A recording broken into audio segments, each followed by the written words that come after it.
for me, having the death of my ego when I was about 24, 25, so that dead end of water polo for me was because athletic training professionally, I developed myself so quickly. I also outreached my personal development, and I was not a character that could maintain that level of performance. And I hadn't outrun a lot of my high school party Central Valley modes, and we won the world championships. And I went and got drunk and ended up getting let go of that job at 24.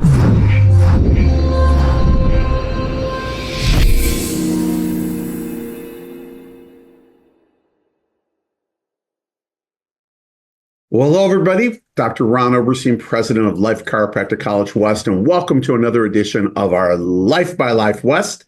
I'm joined today by my partner in everything life, health, maybe a little bit of mischief too, but Dr. Mary Oberstein. Hey, Mary, good to see you. Hi, you too. And we've got a great guest today. He's coming to us from over the bay, not far, a short swim, shall I say. We might have to go by Alcatraz and make a left to get to him. But we got Dr. Lance von Stade. And Lance, welcome to Life by Life West.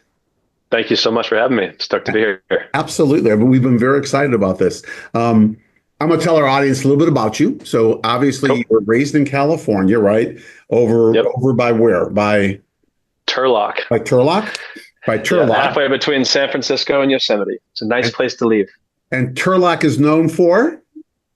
Halfway between San Francisco and yeah, meth labs, churches, and stop signs. And more meth labs, right? I thought you'd say Turlocks. You don't know what a Turlock is, do you? Yeah. Anyways, Lance is a Life West graduate, 2015, immediately went to Oakland and worked for a year in Oakland and then bought a practice in San Francisco, 30 years, I believe you said, something like that. 84. Yeah. And bought a practice, Golden Gate Chiropractic, and he's turned that into 3 practices, 2 in the Bay Area and 1 in San Jose, and also has a practice with a couple of our graduates, recent graduates in Turlock. We're going to take over those labs over there and start putting good chiropractic in there. That's right. That's right. It's the way we got to do it, man. That's how we roll, right? And he's just doing amazing things in chiropractic. He lectures around. He lectures at the college. He spends time educating students and educating doctors. And he started off as an athletic trainer and a strength conditioning coach in 10 years before he got into chiropractic, and he found chiropractic, which we're going to find out about. But I think his greatest success is his marriage, of course, to his wife Monica, and your 2 boys, right? 6 and 9, Connor and Levi, and I just love it, man. You're just like living the dream, like literally. And we're going to talk about that today. About we don't just live it, we got to create it, and step by step we're going to go into today. So welcome. I hope that was a good introduction for you. I think it was, and I'll learn more about you as we go. I love hearing it because a major tenet for me in my life is to try to design a life that is enjoyable to tell as a story. And when you reflect back to things that are happening and that have happened, it's a really nice reminder to remind myself that this is what we set out to do, and it's actually happening, and it feels pretty good. And as long as I have enough water and get enough sleep, then it's enjoyable as well. So thank you for reflecting it. Absolutely. Okay. Well, I'm excited to hear your story. So let's start from the beginning. So before we get into everything, and tell us, we always say that chiropractic finds people. We don't really find chiropractic. So just share with us the story of how chiropractic found you. And specifically, I want to know if there was an inflection point, a time where you were like, the light bulb went off and you were like, this is what I need to do. Cool. I joke about meth labs and churches and all that stuff in Turlock, but it was a really amazing place. Like I said, San Francisco and Yosemite being so close and being able to go on all these adventures and move my bodies in unique ways. I was an athlete coming up, so we traveled to the Bay and we traveled lots. Built a lot of injuries over the years, and I was drawn into sports medicine in junior college and undergrad. So I became an athletic trainer certified, became a CSCS, certified strength and conditioning specialist. A lot of crisscrossing in that world, but climbed my way very quickly to become the head athletic trainer for USA Water Polo. I was only like 23, 24 years old. And in that role, I got to work with the most incredible, elite, multidisciplinary sports medicine teams in the world. We traveled to 15 countries together. I got to meet incredible people, but it was always the chiropractors that were blowing my mind with the holistic view, with the questions they would answer and ask about the body, the ways they were willing to teach me, the lifestyle that they also seemed to be living. Because I would just see them show up, that they were the profession that had the extra button undone at the top. I was like, oh, a little casual. Okay, I'm into that. And so I met so many of them, and it was either go PT, which felt too similar to athletic training, go MD, which everyone that I had met hated their lives and said, don't do it. So that made it kind of easy not to do it. They didn't want me to sacrifice my 20s like they felt like they had to. DO was the most competing place because our team doc for USA Water Polo was a DO. She was amazing. But eventually it was Karen Block, who was the athletic trainer for USA Water Polo before me, who ended up going to chiropractic school. And I watched her blossom into this unbelievable clinician and watched her health philosophy evolve. And I basically, eventually she told me, you have to go become a chiropractor, but I wasn't sold yet. It was after receiving an adjustment from Dr. Rick Fox at a AVP tournament down in Southern California. It was the knee over the knee opener move. It just, holy cow, I had a spiritual experience on the beach. And then Dr. Terry Schroeder, who was the head coach for USA Water Polo's men's team. And we were traveling together in Rome. The night before the gold medal match, one of our athletes had a rib out, but I didn't even know what that was as an athletic trainer. And I did Graston and kinesiology taping and massage and everything I possibly could for 2 hours. And she was black and blue. It was 11 o'clock at night. And she's like, do you mind if I just go see Terry? I was like, yes, dang it, defeated. We walk down, knock on his door. He opens the door in his robe. He's like, just this Roman god coming out. It hurts when you breathe. And she lays on the ground. He adjusts her and it's done. She gives him a hug. She's like, thanks. Okay. And that might have been my inflection point of I am inadequate.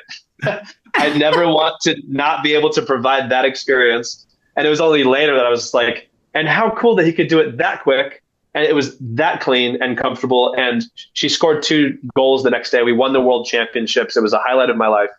And chiropractic was just the natural at that point. That was like the triple threat. Karen, Rick Fox, Terry Schroeder, and there I was. Well, it's kind of like you hit the trifecta, but with Terry, it's kind of like it's not even fair, Yeah. It was like you were just done, man. Yeah. And Terry, just for our audience to know, because Terry's been on our Life West leadership line, and Terry is truly one of the most humblest people I have ever been around. He's so humble and he's so loving. I don't know if you know this, but he just retired from coaching. Yeah. Doing a little bit of assistant coaching right now, but the head coaching job at Pepperdine that he had for a zillion years. Yeah, it was last season that he stopped, or this season, one of them. But he's just the wonderful chiropractor, both him and his wife, and just phenomenal people, and their hearts are so open, and he's great. And you talk about Adonis. Yeah, totally agree. You talk about Adonis. Here's a little trivia. Maybe Mary, I don't know if you know this either, but when they did the Olympics in Los Angeles in '84, they wanted 2 athletes to use to sculpt their bodies, and make this big step. Yeah. And so they called Terry and they asked him to do it. And the first they were going to do it like naked, and both him and the gal. He told me where the gal was from. I don't think she was. I don't know who she was, but they both kind of looked at each other and said. And then they said, "Well, we'll put something around you like a loincloth." I don't know what they did, but anyway, they used his body. So when you go to the Olympics now in LA, they'll probably be there at the next Olympics that are coming. That's Terry. It's a chiropractic body. How do you like that? Totally. We're on the map, baby. We're on the map. I love it. That's a great story. That is a great story. All right. Well, I got. I'm really lucky. Because I know. Okay. I know one of your passions. Obviously, you're building businesses. You're just starting your empire. Let's just say, right? You're at four offices right now, and of course, taking care of yourself. You've got a family. 2 boys that have got to be active at 6 and 9 years old, right? And of course, your wife and everything else, and to keep the balance. But you've talked before, because about like the 5 principles that that you kind of live your life by, right? The more like just to create that dream or to be able to make that happen. Let's dive into those for a second. We don't have to spend the whole time on them, but I certainly would love to have you share, about it, and we can talk about it. Cool. The first thing, I always try to call it out as quickly as possible. Like when someone says, "Oh, wow, I'm here and you really fixed me, doc." I'll say, well, your body did the healing I just facilitated. And whenever someone says I'm building my empire, I just say, well, I'm not an emperor. I'm not here to rule it. I have lots of partners. Couldn't have done it alone. Maybe it's a republic instead of an empire. I don't know, but I'm not the one on top. And I'm really grateful for the teams that we have that do it all together. And these principles that I'm talking about today are things that have just continued to come up in one-on-one conversations with young docs, whether they've been preceptors with us or associates that have come on, or if I've lectured on campus, the follow-up conversations that happen in the private threads. And you learn about the art and the philosophy and the science. I think in school, most people really hammer into the art because they want to learn how to adjust. They don't want to be inadequate. There's a lot of fear around being able to do that. The science, I think you get there sometimes also out of this sense of inadequacy. Like I have to prove to the people who care about science that it's a good enough science. And then so they'll learn just enough to prove it to those people. And eventually they get into practice, they realize that that's not it. Like, yes, it's important and it justifies. But when we stop talking about it, it doesn't stop working. And there's a down off ramp, I think, that people have, and they start losing a lot of opportunities to see the depths of what we can explain. And there's a lot of faith involved, but there's also a lot of proven mechanisms that are brilliant. And then we have the philosophy that people, I think, maybe get exposed to in class. Some go super deep with a diplomate, and others, they're just kind of in between. But it's almost like a class you have to pass for boards rather than a lifestyle that you could adapt. And then the things I've tagged on are where the rubber meets the road is the dream life that you are building as you are going through school, coming out, and you started this path somewhere to achieve something. And did you change? Did you evolve? Did you ever ask the question of whether it's still taking the direction you want to go? And then we end up in a business, and whether we're an employee or we're an owner or we're a hybrid or we're both, is that business fulfilling the promise? And what is the promise that it's fulfilling? And I think just asking those questions is really important to make sure we're on the right path as we put all that effort into it. Yeah. And what's interesting about that is that it doesn't matter where you are on the path. I mean, you could be 30 years in practice, and there are questions that should always be asked, right? It's not like, we finally arrive, right? We never arrive, right? We just arrive whatever step it is. So, I think that it's the balance of those, right?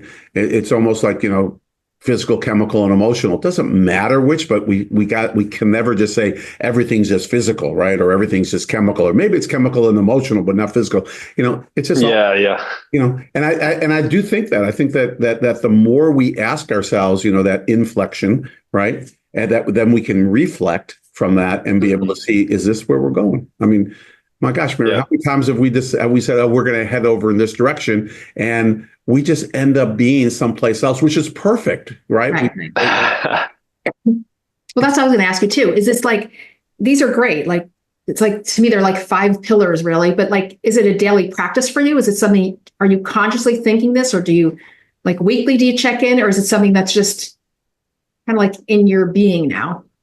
Yeah.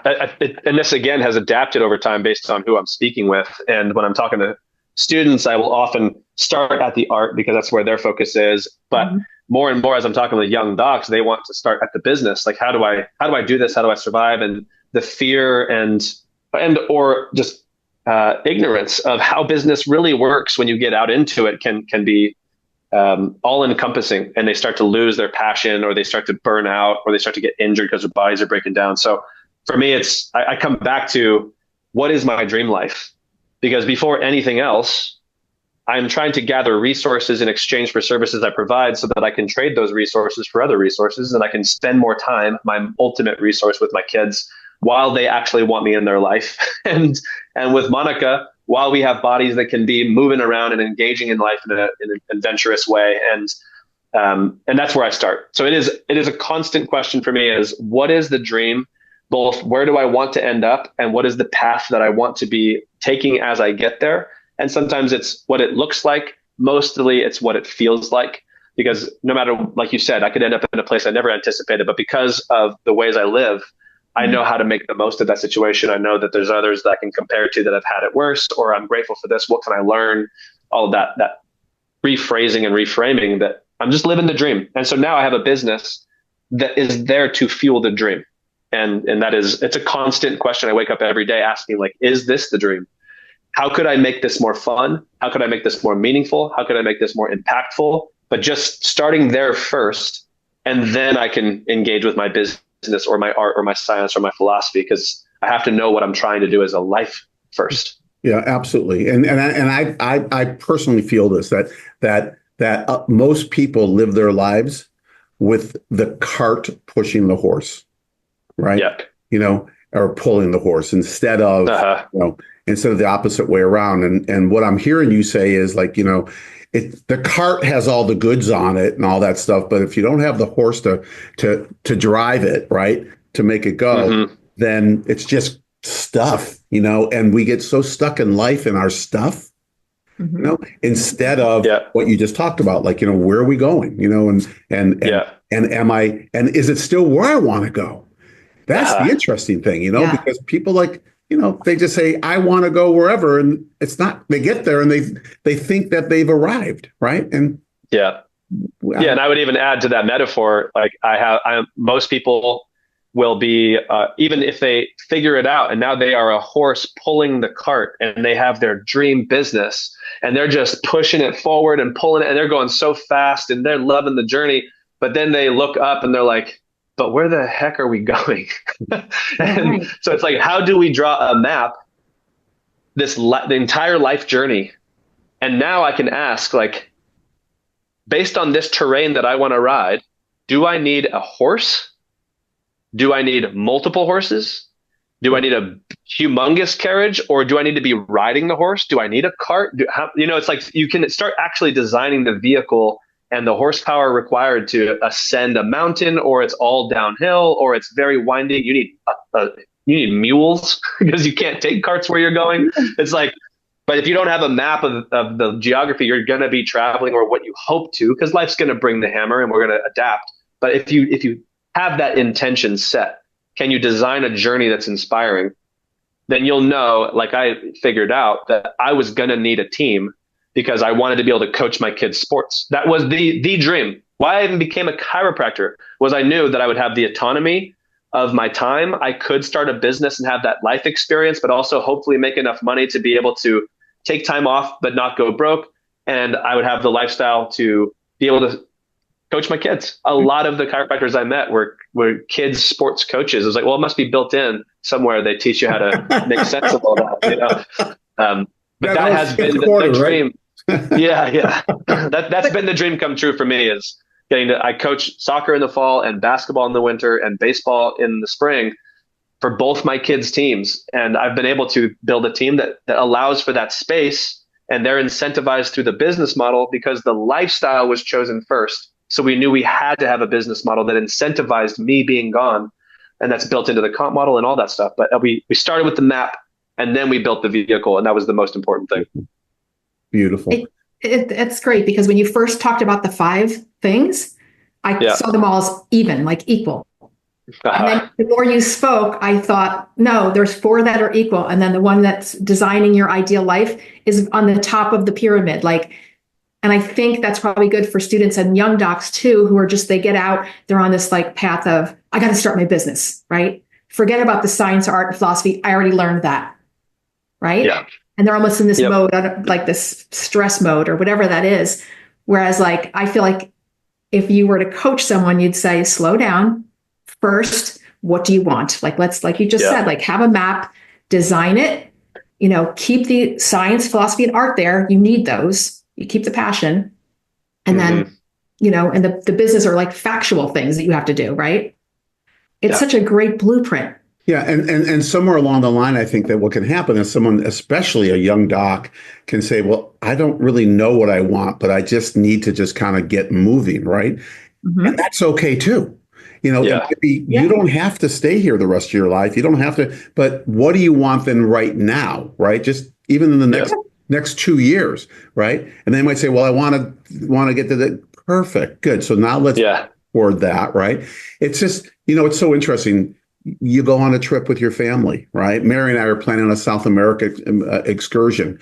We're talking to everyone we know, even though, we're going to have fun and we travel the world, but, we're talking to people and we're making a plan. We might get diverted from it, but we're making a plan. Yeah. We do everything in our lives, don't we? Except our lives. Yeah. Yeah. You follow me, Yeah. It's like, the biggest picture that we have, we don't have a plan for. or even the vision for, yes, I Yeah. want to make money. Yes, I want a successful this. Yes, I want, but there's nothing really concrete around that, I love Yeah. it. And a lot of people, I think they think if they just get the money that the rest will take care of itself.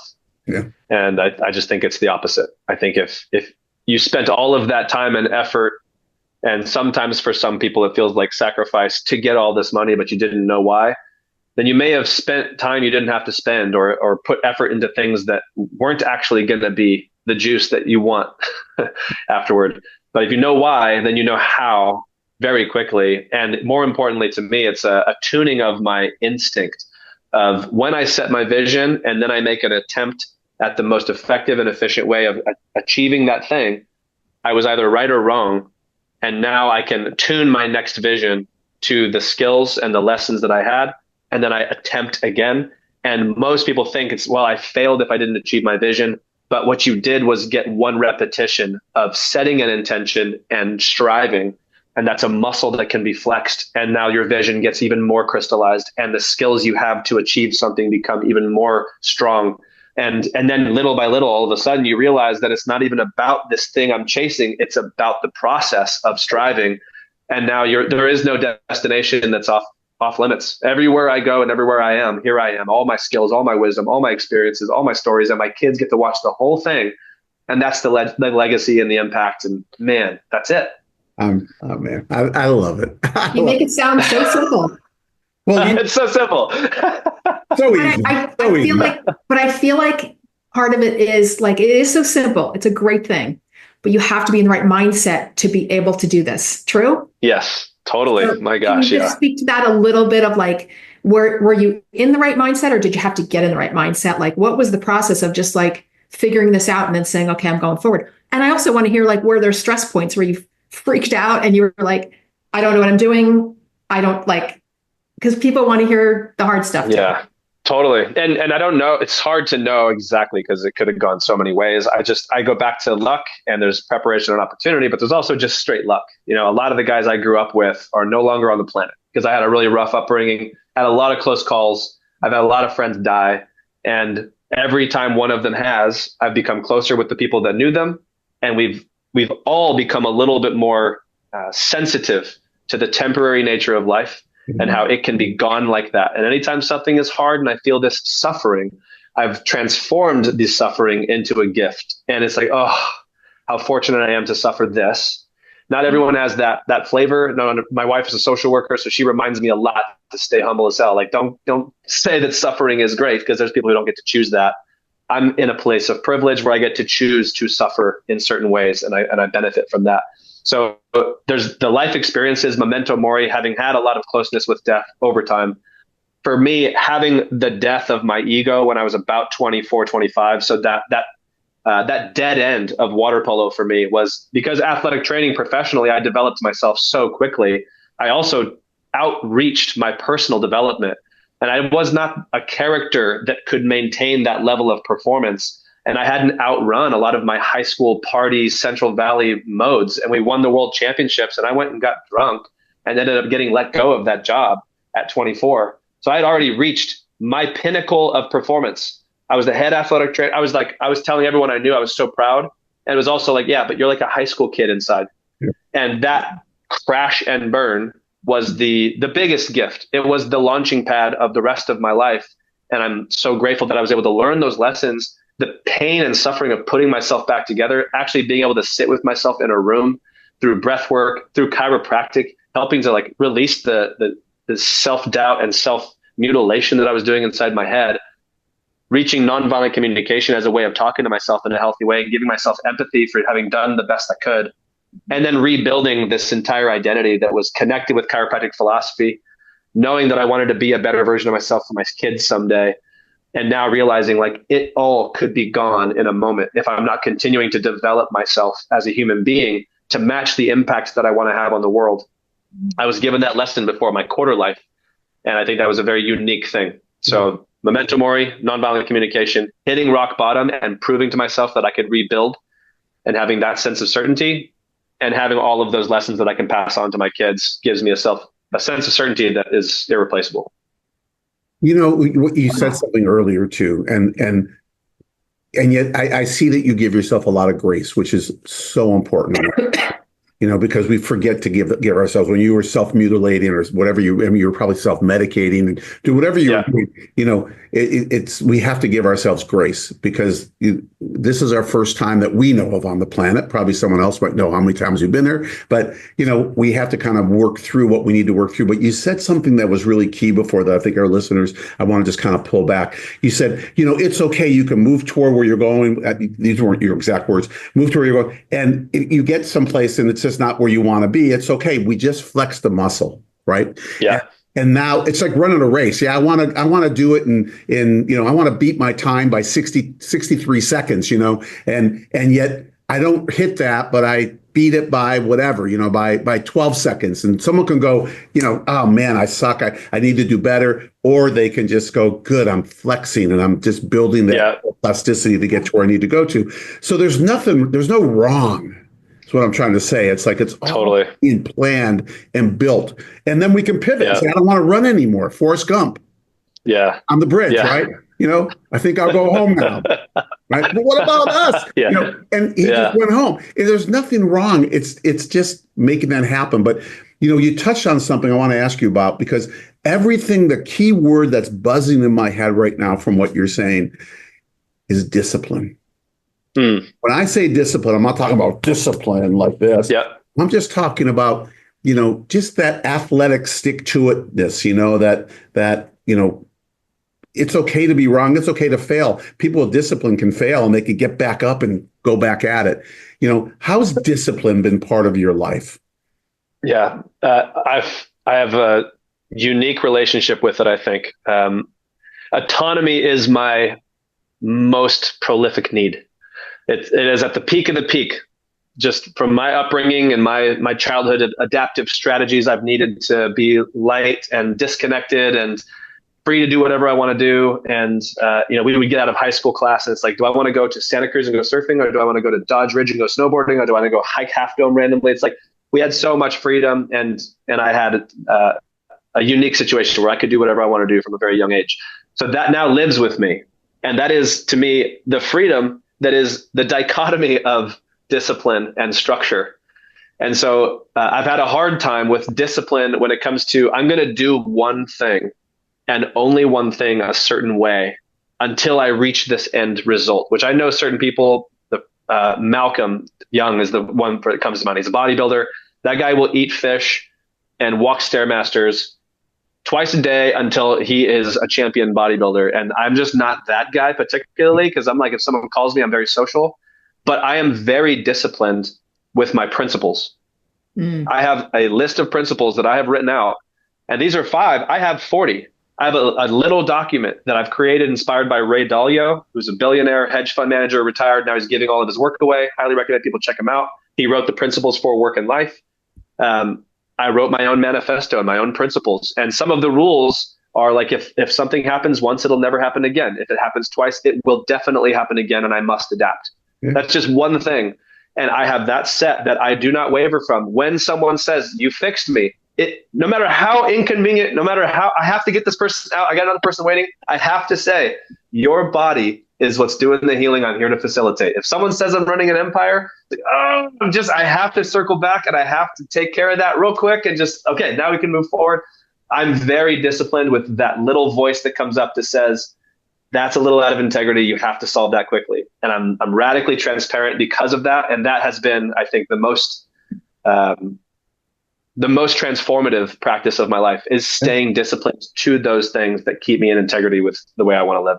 I love it. I love it. And it's that discipline. I mean, we all have discipline in our lives, and we can see, our viewers can say, well, I'm not really disciplined because I'm eating really crappy, but you're disciplined somewhere else.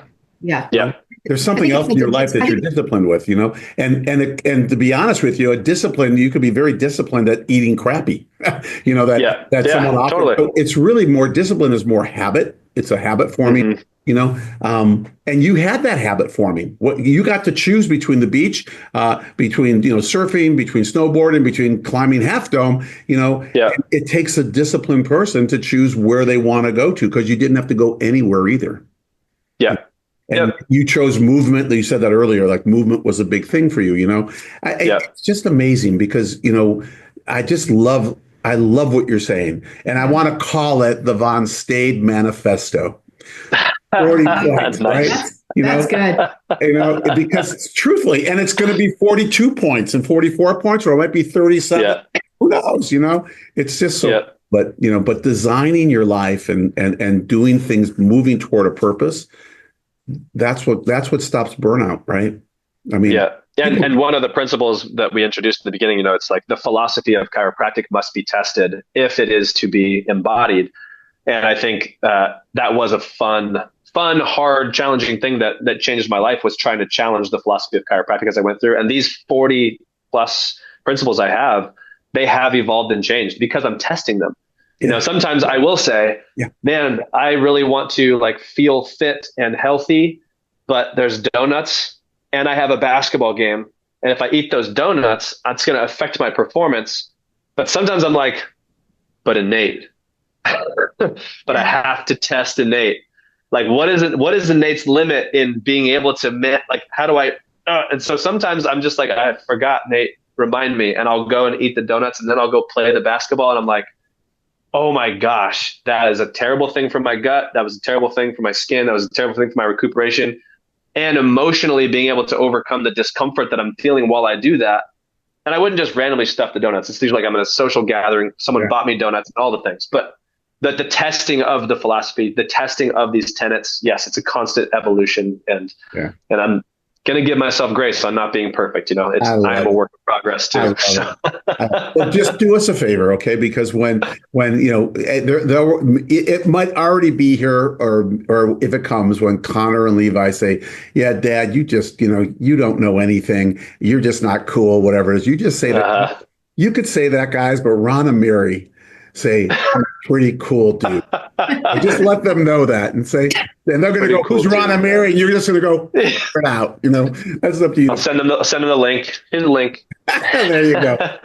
Hey, bud, we're kind of wrapping up now. We're coming to the end of our time, and oh God, we've been sitting on a couch, haven't we? Just kind of. I've been writing. Nice. I've been writing notes that I can't read. Because I've been not looking as I write them.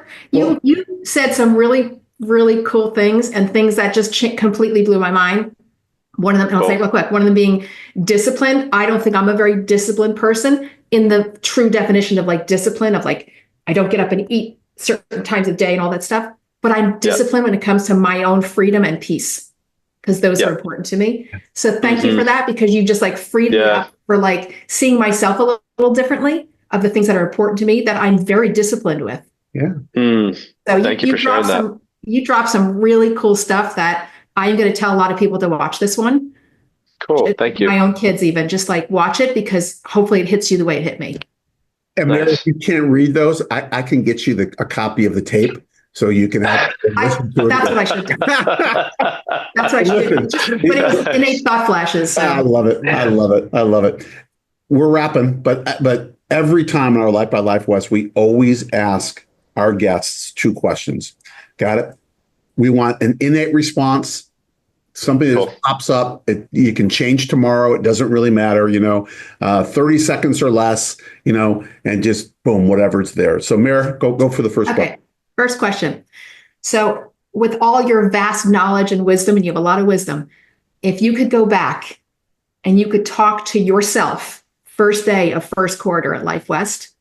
So you're standing in front of Lance on that very first day. What would you say to him now? What piece of advice would you give him? These 5 tenets for sure. I've had this opportunity so many times to talk to first quarters. Yes. Train the art of chiropractic, become unbelievably good at chiropractic artistry, and just focus so heavily into that you are inspired by the results that you see. Make sure you are getting adjusted by chiropractors, that when you get adjusted, you feel inspired, because that will be the standard that you set for yourself. Learn how to communicate the science, not just how to pass the boards, because the more you communicate it, the more you will become inspired by it, and the more you'll be able to connect the dots for others who will then find chiropractic. Design your dream life, know where you're going, even if you don't, and attempt to build it through the education that you get through chiropractic. and throughout the process, be testing the philosophy, because that is how you'll embody it. And then you can build a dream practice that fuels your dream life as an embodied chiropractor, communicating the science, getting adjustment results that are inspiring. And that's an incredible path. I love it. That's beautiful. All right. Second question. Same scenario, right? It's who you are right now as Dr. Lance von Stade, and you are now talking to Dr. Lance von Stade, who just graduated. Got it. Got your license. You got everything, and you can't do the 5 principles. It's got to be something else. What would you tell the young Dr. Lance? What words of wisdom, or word of wisdom? What would you say? What would you say? If it's me knowing what I know, don't change a thing. Just enjoy the ride. That's it. Love it. Enjoy the ride. Enjoy the ride. It's a great ride, isn't it? Even when it gets, my gosh, even when you blow a tire, there's always a story with it, right? Yeah. Literally just happened yesterday. It was great. I love it. I love it. All right. Yeah, thank you guys so much. Yeah, man, we could go on and on and on, but thank you. Thanks for being with us, and to our audience, thank you. Thanks for joining us week in and week out. Our viewership is just really skyrocketed, and we drop these every other week. The opposite weeks we drop the Life West Leadership Line. People share these, and just what Mary said. She's going to go back. I'm going to get her a copy of the raw footage so she can figure out what she wrote down on her notes. But it's like, people need to hear this, and they need to hear more of this because it's so important. It's not about the success of their practice. It's about the success of their life. And the more successful they are in their life, the more they're going to bring to the world, bring themselves to the world. And of course, our mission is to create a healthier planet for humanity. So just appreciate you and appreciate all that you're doing. And from Dr. Mary, from Dr. Lance, and myself, we'll bid you adieu. And just remember, you are much more powerful. And we have to tell people this, that they're much more powerful than they were ever led to believe, especially on the inside. So keep the trust, keep the truth, and we'll see you at our next Life by Life West. Bye-bye.